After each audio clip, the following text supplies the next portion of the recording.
নমস্কার বন্ধুরা, শ্রেয়সীর রান্নাঘরে আপনাদের স্বাগত জানাই।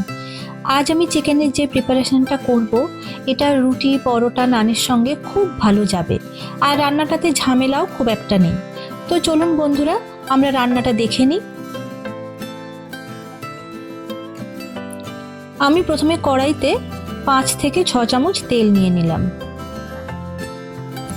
তেলটা গরম হয়ে এলে এখানে মিডিয়াম সাইজ 4 থেকে 5টা পেঁয়াজ কুচি করে দিয়ে দিতে হবে।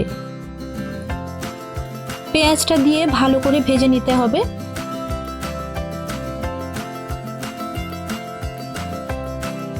মোটামুটি এই রকম পর্যায়ে পেঁয়াজটা ভাজা হলে আমি এখানে 1.5 কিলো মতো চিকেন ভালো করে পরিষ্কার করে ধুয়ে জল ঝরিয়ে রেখেছিলাম।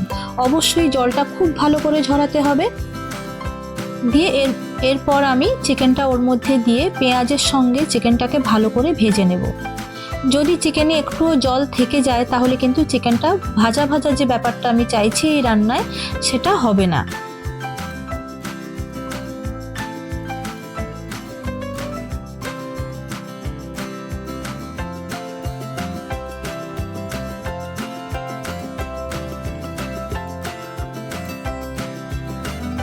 এইভাবে বেশ কিছুক্ষণ ধরে ভেজে নিতে হবে চিকেনটা।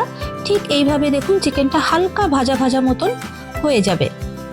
এরপর আমি এর মধ্যে পরিমাণ মতো নুন দিলাম, আর বাকি গুঁড়ো মশলাগুলো আমি একে একে এর মধ্যে দিয়ে দেব। খুব সামান্য হলুদ গুঁড়ো দিলাম, কাশ্মীরি মির্চ দিলাম 1 চামচ মতো, ধনে গুঁড়ো দিলাম 1 চামচের একটু বেশি,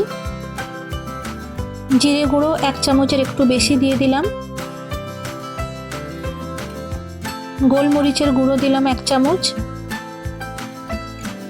এবারে ভালো করে ওই গুঁড়ো মশলার সঙ্গে চিকেনগুলোকে আরও একটু নেড়ে চেড়ে নেব।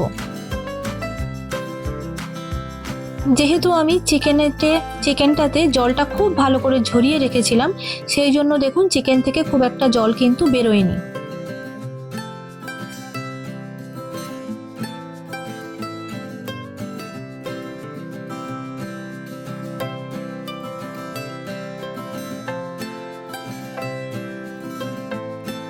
এইভাবে চিকেনটা ভালো করে নেড়ে চেড়ে নেওয়ার পর আমি এখানে 1 চামচের একটু বেশি আদা আর কাঁচা লঙ্কা একসাথে বেটেছিলাম, সেইটা দিয়ে দিলাম।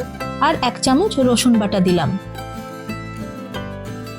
দিয়ে আবারও কিছুক্ষণ নেড়ে চেড়ে নেব। আদা রসুন দেওয়ার পর থেকেই একটু একটু করে জল ছাড়তে শুরু করবে। আমি আলাদা করে এতে কোনো জল দেব না।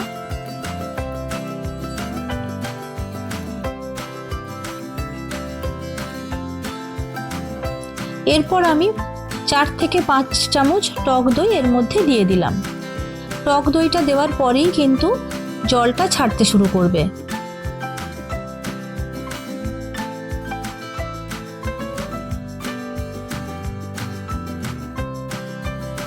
দেখুন অলরেডি কিন্তু চিকেন থেকে জল ছাড়া শুরু হয়ে গেছে।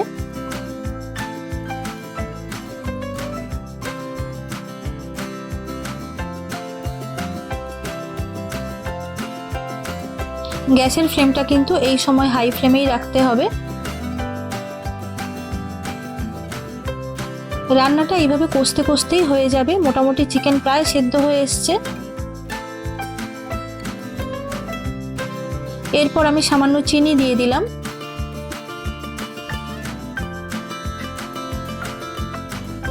গরম মশলার গুঁড়ো দিয়ে দিলাম কিছুটা।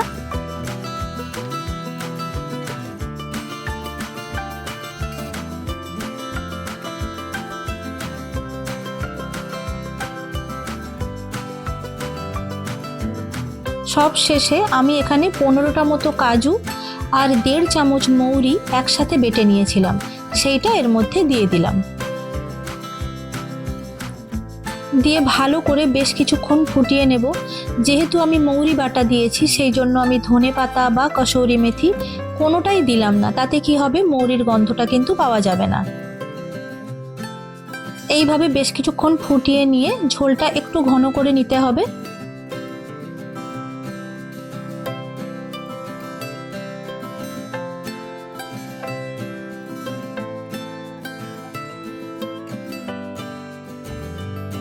মাঝে মাঝে তলা থেকে একটু নেড়ে দিতে হবে।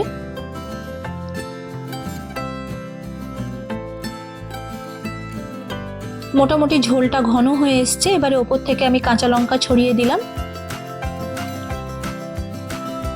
তৈরি হয়ে গেল চিকেনটা। যদি আমার রান্নাটা আপনাদের ভালো লেগে থাকে তাহলে চ্যানেলটি সাবস্ক্রাইব করতে ও ভিডিওটিতে একটি লাইক দিতে ভুলবেন না। সবাই ভালো থাকবেন।